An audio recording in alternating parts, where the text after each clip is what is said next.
Tonight on the Beautiful Dead podcast, we want to say Happy Mother's Day. Happy Mother's Day to all the moms. I have my goth mom shirt on, and we want to give you a little gift, which is a montage of all of the best vampire mothers. So can we give a round of applause to the vampire moms, to all the moms out there? And if I missed a vampire mother, please let me know. Little Dennis is a year old now. Wow! Nice. Yeah, cute kid. Okay. Here's one, Aunt Lily. Comptometer operator wanted. Comptometer operator. She probably got the thing out in traffic and hit somebody. Well, Marilyn, I have 6 or 7 ads circled here. I want to get started early. Would you come upstairs with me and help me choose something nice to wear to the interviews? I want to look my very best. Yes, Aunt Lily. It's very important you make a good impression.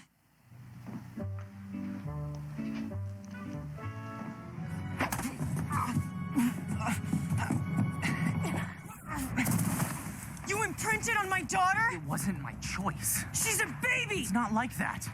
You think Edward would let me live if it was? Still debating. I've held her once. One time, Jacob! And already you think that you have some moronic, wolfy claim on her? She's mine! Well, Eleanor wrote her life story, and she's quite insistent that it's true. I don't expect you to be flattered by this, but in it she describes you as a Sucriant, which I believe is a sort of vampire. Well, she has got a great imagination. I hope she gets top marks. Who else has read it? You have sole care of her, don't you? That boy Frank. Bet he's read it. Quite a responsibility for somebody so young. Technically, they are not mine. But I gave birth to them. I raised them. I loved them.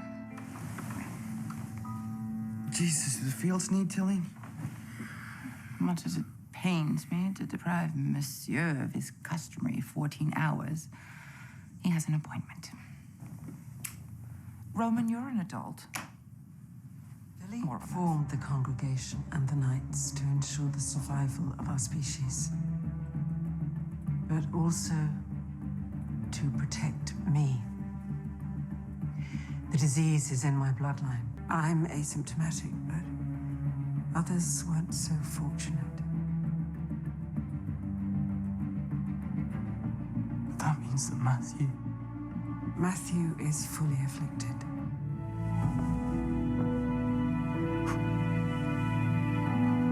Look at me.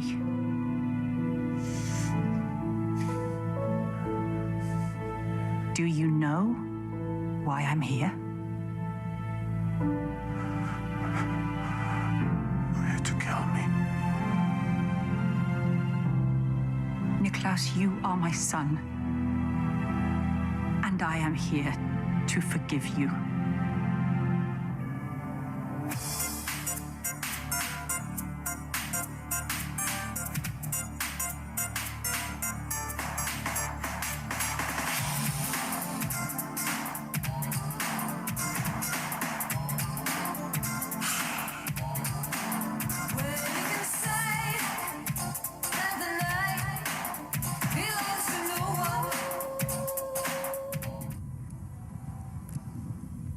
Mommy, how you know love in your heart for your most faithful son?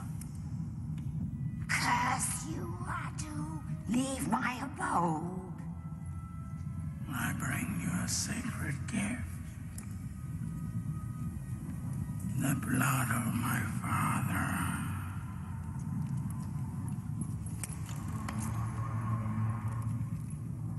The king is but a memory.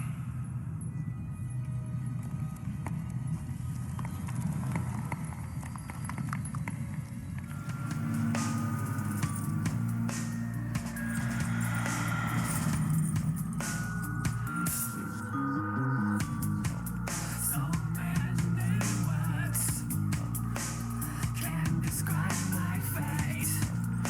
This feeling so far.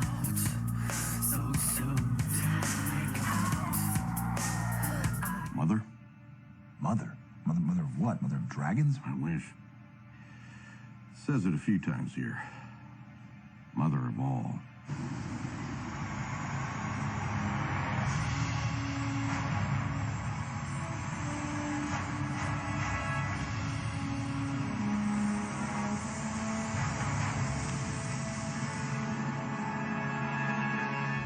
Welcome.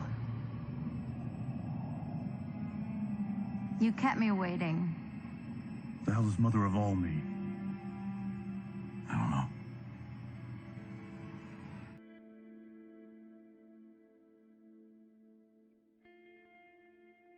Good evening, my fellow vampire lovers. The sun is going down, and you know what that means. It's time for me to record another episode of my podcast, The Beautiful Dead. As always, I'm your host, Lena Nazari. Go to lenanazari.com if you want to join my fanked family or see where I'm going to be. I will be at Fan Expo Philly next weekend. That is May 16, 17, and 18.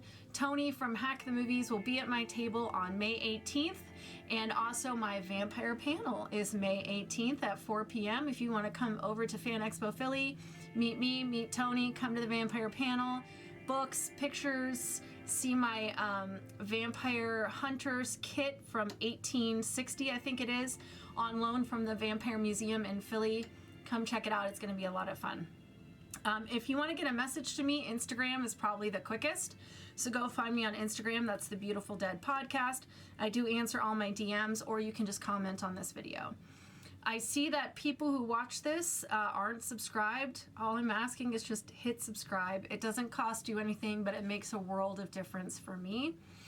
And for those of you who came last week to watch Sinners, yes, I am still fighting this stupid cold. So it's making me think it's not a cold.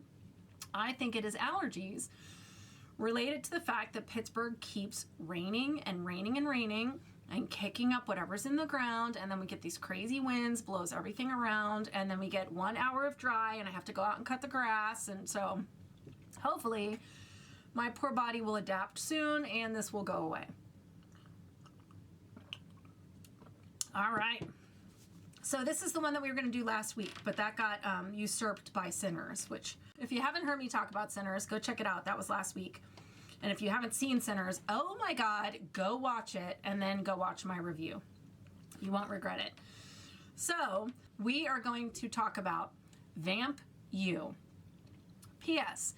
If you see a bunch of cutting in this video, it's not because I'm hiding anything. It's because I'm cutting out all of the coughing because I don't want to hear it. I'm sure you don't want to hear it.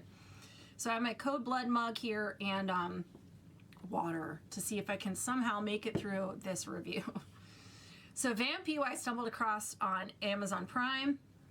As we know, anyone who's been following my podcast, Amazon Prime can give us some gems and it can give us some big steaming piles of shit, and we have no idea what they're going to be when we open them. But I have a mission to watch every vampire movie ever made, so eventually I have to watch them. So, Vamp You. If you've never watched this YouTube channel, massive spoiler alert, I talk about everything from beginning to end. So you're going to know who hooks up, who gets pregnant, who dies, all of that stuff. All right. Consider yourself warned, both by the spoilers and also this movie in general. We open on a college sophomore. His name is Tom, and he's talking into a camera, much like I am right now. And he explains that a history professor at his college named Dr. G is a vampire. So we're right in. He says that in the 1700s in Romania, boo, Dr. G fell in love with a human named Mary, but he lost control and killed her. In a flashback, we see that he disguised himself as a friar and snuck in to see her body all laid out. He takes a necklace off her and is caught by a man named Gregor, who tries to stake Dr. G, but the vampire grabs his arm and makes him stab himself. In a voiceover, Tom explains that ever since Dr. G killed Mary, his fangs went limp and have not worked for 300 years. The vampire's been wandering the earth, living off bagged blood because his fangs won't work. We also see that the vampire's full name is Wayne Gretzky. I refuse. I will call him Dr. G. Present day, Dr. G is slicing the throat of a goat for his meal and talking to a man named Arthur, who is a fellow professor and a psychiatrist, who's trying to help Dr. G find out why he is vampire impotent. I am not impotent. What would you call it? We're 5 minutes in and I already knew I was in for it. Now we're on a college campus. And there's a girl named Chris who's being dropped off to start her first day of college, and her father meet with the advisor, Arthur, and we get a terrible Twilight reference. You idiot! What are you doing? I wanted to see a sparkle. You burned my face. Doesn't look burned. It burns from the inside until I explode. No, I'm pretty sure it makes you sparkle. No, I marked it right there. It makes you sparkle. Maybe we didn't do it long enough. And again, we're 7 minutes in, and I was like, I don't know if I can do this. Afterwards, she meets up with a fellow student named Fred, who she knows. We don't know exactly how yet, but it's clear that they know each other very well. We're introduced to his frat brothers, Kyle and Tom, who we met at the beginning of the movie. And then Dr. G comes out with an umbrella for protection. The guys explain to Chris that he has a skin condition, but that his class is amazing and she should sign up for it. Now we cut to Dr. G's class. It's standing room only. Everybody loves him. He tells a historical story, but he keeps like tripping up, and instead of saying they, he says we, and he keeps making it clear that he was there when this happened. It's just so stupid. Now we cut to a kitchen, and Chris's parents are fighting. And Chris's dad, Ted, calls out Chris's mom, Mary, who's played by the same actress who plays Chris. So we are led to believe that Chris and Mary are mom and daughter, and they are absolutely identical. She has been telling them since she married Ted and gave birth to Chris, she's been telling them she can't go in the sun because she's sensitive, and she can't be photographed because she's Amish. But he doesn't believe it anymore because he talked to somebody who was Amish and they were like, I don't know what you're talking about. He says, I don't care about your excuses. I don't care about your lies. I don't care what you're doing, but you're driving a bigger and bigger wedge between you and your daughter, and you need to fix it. We're back at Dr. G's class, and he's lecturing, but he keeps messing up and saying that he saw these things in history instead of read about them. Again, so dumb. Like, it is implied that he's been teaching for years and years and years, and he's still tripping up and making these mistakes. Doesn't make sense. Then he pours blood from a thermos into a mug and drinks it. Arthur is in his office, and he's talking to a very sexy co-ed about her paper, which is called Impotence in Murderers, and he's intrigued. So we think it's because he's going to use her paper to maybe help Dr. G with his Fang issue. Now we see Chris talking to her sorority sisters about doing a blood drive when she sees Dr. G walking across campus, and she stares at him. He turns and sees her, and then has flashbacks of Mary. So this is when we see that Chris and Mary are identical. The memories of Mary causes black vasculature to appear around his eyes for a second, and then it disappears, and he kind of falls to the ground like he's weak in the knees. And then he stands up and he runs into the building to Arthur's office, and he says, oh my God, I saw someone that looks exactly like Mary, and she made my teeth tingle. Okay. That night, he's in class and Chris walks in. He sees her, his fangs descend, and he excuses himself from class, telling them all that his mother has just died. He runs to the bathroom and starts to laugh with joy because his fangs are back. And there's a boy who comes into the bathroom, and Dr. G attacks him and bites him. Now we cut to Dr. G carrying a body wrapped in plastic through the graveyard. He sets him down and is seen by a groundskeeper, so he runs. The next day, Tom and Fred approach Dr. G, giving them their condolences on his mother. And he's like, what are you talking about? Fred asks if his father, Chris, can add Dr. G's class, and he kind of gets awkward and then excuses himself again. Now we cut to him playing guitar, and he's singing when there's a knock at his office door, and it's Chris. So again, he's super awkward. She's returning his travel mug, which he left behind when he ran out of class. He's talking, and again, he has flashes of Mary, loses control, vamps out, and snaps his guitar. Then he turns away and tells her, get out. Oh, hi. We have a rare Norman sighting. What's up, buddy? What do you need? Come here. What do you need? I already fed you. What's wrong? I gotta go see what he needs. He wanted the window open so that he could go look outside at all the birds. Sorry, guys. All right. Now we cut to the sorority house. The doorbell rings and Chris answers it to see that it's her mom. Chris is not happy and steps outside to talk to her, and it's clear that Chris really wants nothing to do with her mother. So her mom leaves. She goes home and tells her husband she tried, but my daughter hates me and it's too late to change anything.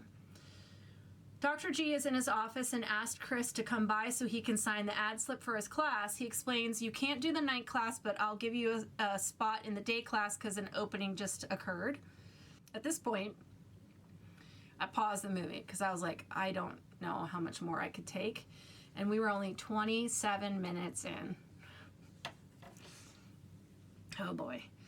Tom is on campus. He's taking pictures of everybody because he's a photography major. Fred and Chris come up. She updates them that she can do the class, but it'll be morning class with Tom. Dr. G is lecturing, and it's the usual. He's talking about Guinevere and Lancelot like he was there. Everyone in the class is besotted, especially Chris. So she goes into his office after class and then strips naked. Now we cut to the frat house. Everyone is making fun of Fred because he's in love with Chris, but the whole campus knows that Chris is hooking up with Dr. G. At the sorority, they're asking for details about Dr. G from Chris, but she will not admit it. On the quad, Tom and Fred see Chris and Dr. G getting into his car together, so now they know it's true, and Fred is absolutely devastated. And this is when we find out that they actually grew up together. They were like next door neighbors, so he has loved her his whole life. Dr. G tells Arthur that they've been hooking up for about 5 weeks and that he is able to vamp out again. He explains that now that he has his fangs back, he's realizing that having Chris doesn't really make him happy because it's Mary that he loves, and Mary is still dead. Chris is talking to Fred and telling him everything and says, all I could think about is you. So he goes in for a kiss and she's like, no, that's not what I meant. What I meant was, I thought I'd come to college, we would hang out, we would have the college experience, but now I'm messing everything up by sleeping with my professor. So Fred's like, dump him.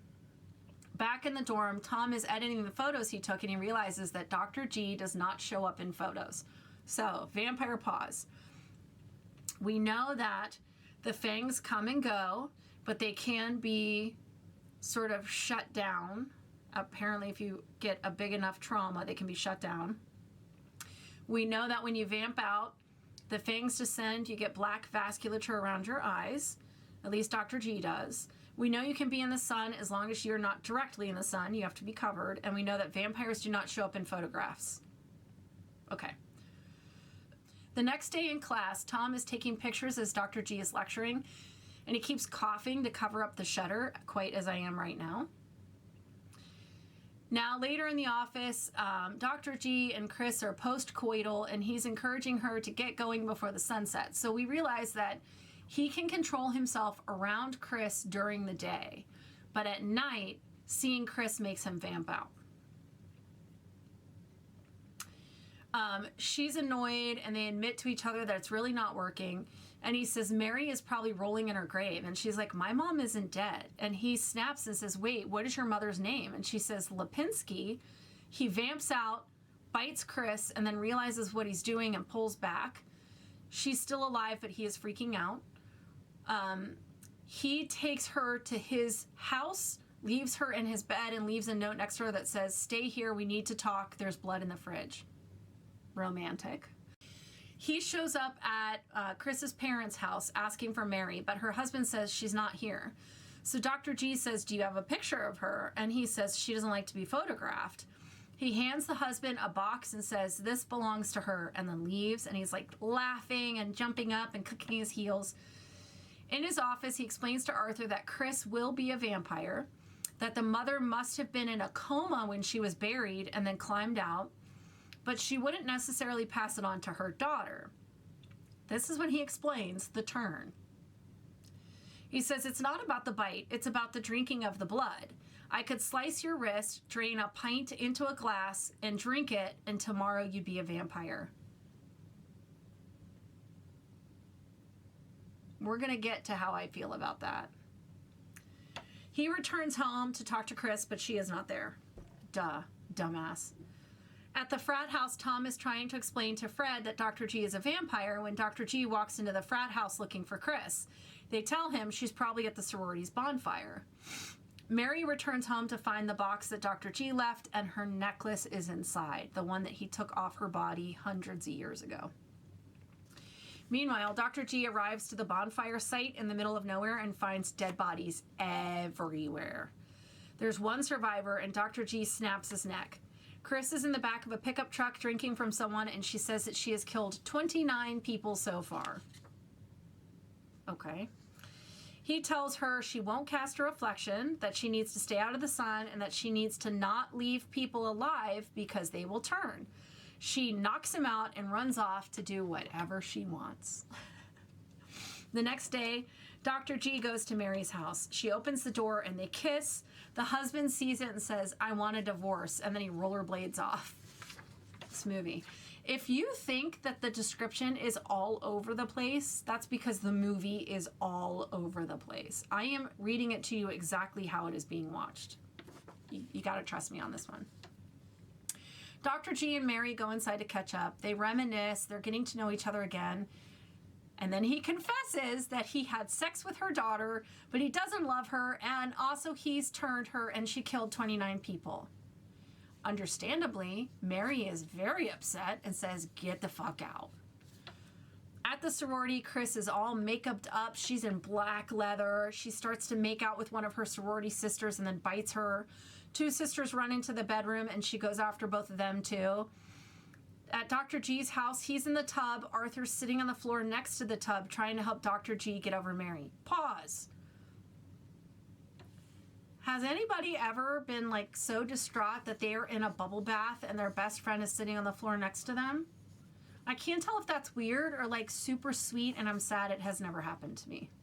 Let me know. I do take bubble baths when I'm really upset, so maybe I'm the one who's missing out. I don't know.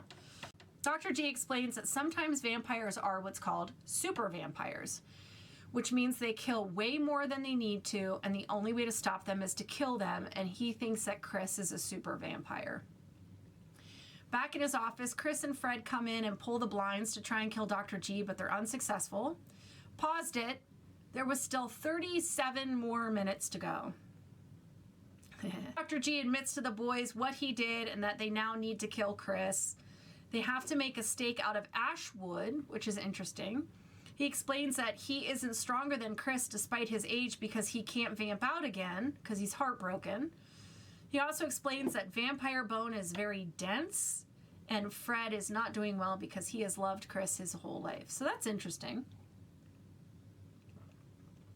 Vampire bone is more dense. The stake has to be made of ash wood. So we're learning some stuff here, right? At the sorority house, Chris and the three sisters that she has turned arrive, and she basically walks in, and all the girls are having a meeting, and she's like, Be a vampire. Things I wish would happen to me. All right. The boys are peeking through the window and run, but Dr. G is outside. The boys are crying and explain that half the sorority is now vampires, and he says, we need help. He goes to Mary's house asking her for help. And she says, I cannot help you kill my daughter. And he's like, well, can I have your blessing? And she's like, I'm not giving you that. On campus, the sorority sisters are now all in black with black umbrellas. It looks like something out of Mean Girls. And they are trying to recruit people for the annual blood drive that's going to be held at the fraternity house. And she says to Tom, don't let Fred go, but you should go. And he's like, okay. In his office, Dr. G and Fred are having a heart-to-heart, and there's still 28 more minutes to go, and I cannot for the life of me figure out why this movie is so long. Meanwhile, Arthur asks one of his students to come to his office, and he gives her a gallon Ziploc bag of his blood and says, make sure Chris gets this. Then he lays down on his couch and waits to be turned into a vampire. Dude. I cannot with this movie. At the frat house, the boys are preparing to fight vampires when the vampire sisters arrive. And there's probably a good dozen. I tried to count them all on the porch, but I couldn't do it because they were just shifting around too much. But I'd say there's a good 12. Now we're back to Tom. He's talking to the camera. So we're back to where we started. And he said, this may be the last time I talk to you because we're about to go fight vampires. All right. So now we're back in our story. And the boys are preparing. And we see Tom run out of this tanning salon with like 20 bulbs that he stole, which I was like, what am I watching? And then they put them all up along this basement wall. Dr. G is talking to Mary and says, please help me kill her. Mary is still saying no, and he says, if you change your mind, there's going to be a bunch of people killing each other at 36 Benton Avenue. Now it's night. The blood drive / party is in full swing. Mary is at home staring at a painting of her family, and then she grabs her necklace, her keys, and she leaves. Back at the frat house, each sister has taken a frat boy up to one of the rooms. Tom and Frank come in, barricade the front door, and run up the stairs.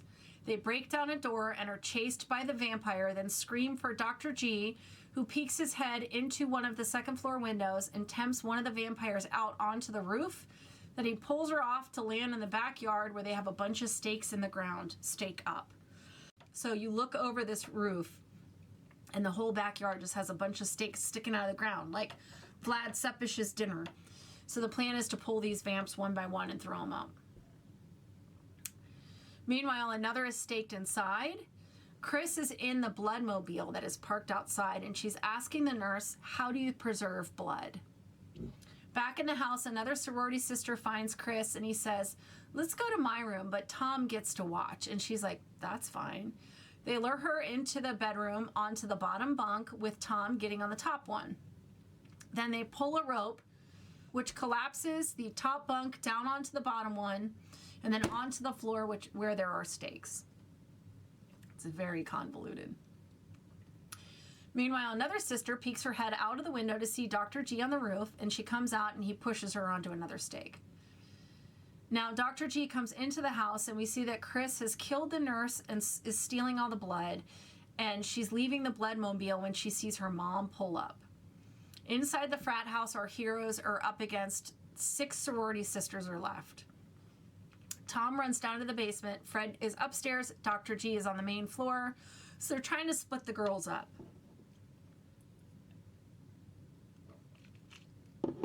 Fred tries to stake a girl, but he only gets the tip in, and he freaks out and runs. So we see the vampire kind of playing with the stake, so we know that you have to completely pierce the heart.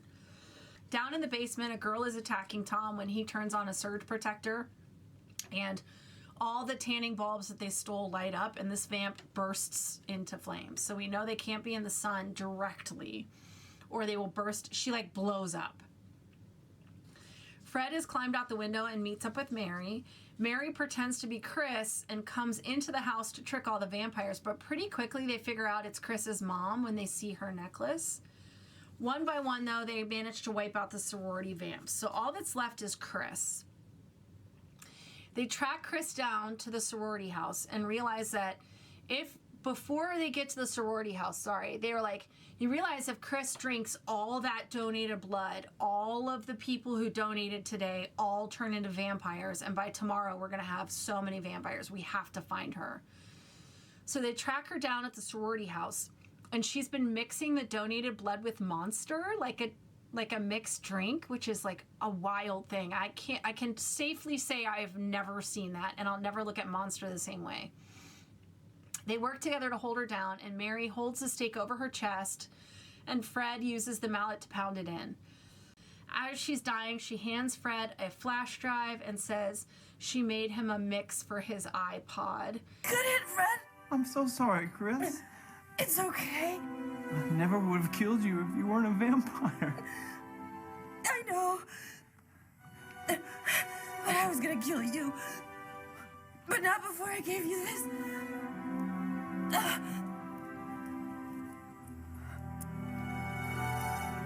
I made you a mix for your iPod.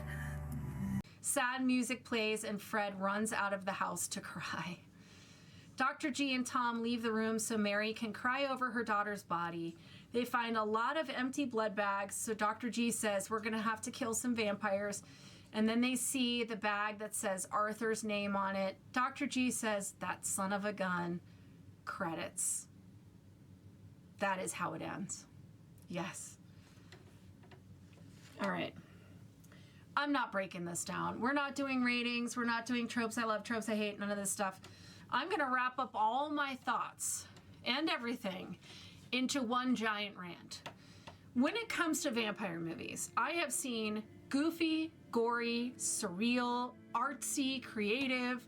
I have seen the amazing and I have seen the awful, but the worst of the genre is boring. And that's what this movie was. It was just boring. The jokes fall flat. The acting feels like someone clocked into work, gave the bare minimum just to collect a check and not be written up, and then clocked out the second their shift was over. The lore is sloppy. The idea of the drinking of the blood is what turns you into a vampire makes no freaking sense at all. You can donate blood in Pittsburgh, and it gets sent to Philly in a hospital, and some vampire who works in a hospital in Philly drinks that blood, and the person in Pittsburgh turns into a vampire. That makes no freaking sense. I absolutely hate that. And I know that I said you are allowed to do whatever you want with the vampire genre. I know there are people that do not like my books and don't like what I did, and that's totally fine. You can do whatever you want as a writer with the vampire genre. However, I'm going to tell you what I think about it. And the idea that just drinking the blood turns someone into a vampire infuriates me. It offends me. I absolutely hate that. The vampires aren't cool. They aren't scary. They aren't sexy. They are awful. The whole thing is just awful. Watching this movie felt like being forced to read a book for class, and you have to read it because you know you have to write a report on it. But by the end of it, you do not even care what grade you get. You just want to turn that piece of paper in and hope that you never, ever have to talk about this book again. I couldn't think of anything in this movie that I liked. Okay, that is not true.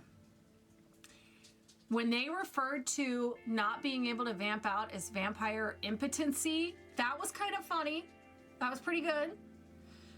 And you know that I love it when they use the same actor to play relatives, whether it be a mom and a daughter or a long-lost ancestor. You know that thing where they're like, we see it in Dracula, we see it in stuff, they're like, you're the spitting image of your great-great-great-great-great-great aunt. So I do love when they use the same actor to play identical relatives, which is why we're keeping this movie in this month, because that's our theme. So I do love when they do that. So I will give them those two things. Vampire impotency, pretty funny. And using the same actress to play mom and daughter, I'll give them that. I always love when they do that because it's so cheesy, but I love it. But that's it. That's it. Like, I refuse to give this movie any more time. Do not watch it. Don't look it up. Save yourself an hour and a half. I just took this grenade for the whole team. You're welcome.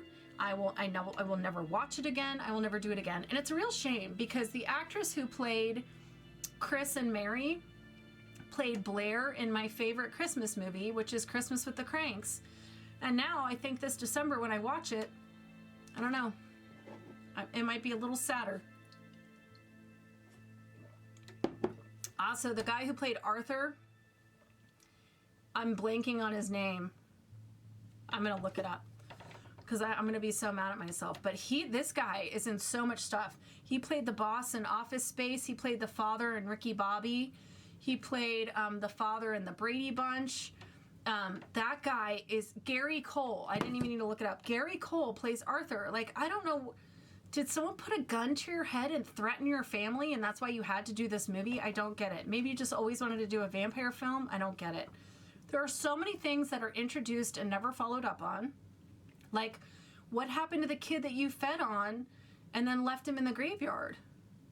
Or what happened with the co-ed? You were looking at the report about impotency and murderers.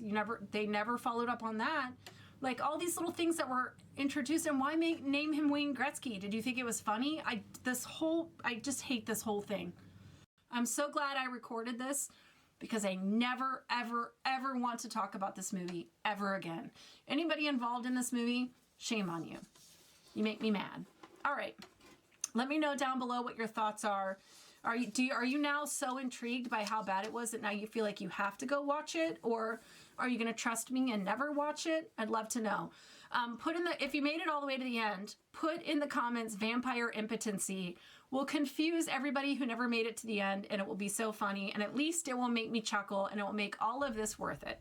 So like I said last week, May is all about identical relatives in vampire movies. So last week we had Smoke and Stack from Sinners. This week we have Chris and Mary in Vamp U. Next week we're going to do The Vampire Happening from 1971. And that has a woman who is identical to her great-great-great-great-great-great-grandmother, who, of course, is a vampire. And then the last week of the month, we will be doing Twins of Evil. So join us as we talk about our identical relatives. Let me know some of your favorite tropes, what your thoughts are. I am going to go try and fight off this whatever is happening with me right now. So wish me luck. But in the meantime, I hope you guys are healthy and happy. I hope you come see me at Fan Expo Philly next weekend. I'm so excited. Let me know if you're going to be there. I'll look out for you. Also follow me on Instagram because I'll let you know where my table is, how to find me, all that good stuff. In the meantime, I wish you wicked hugs and bloody kisses. Good evening. And big finish. Thank you.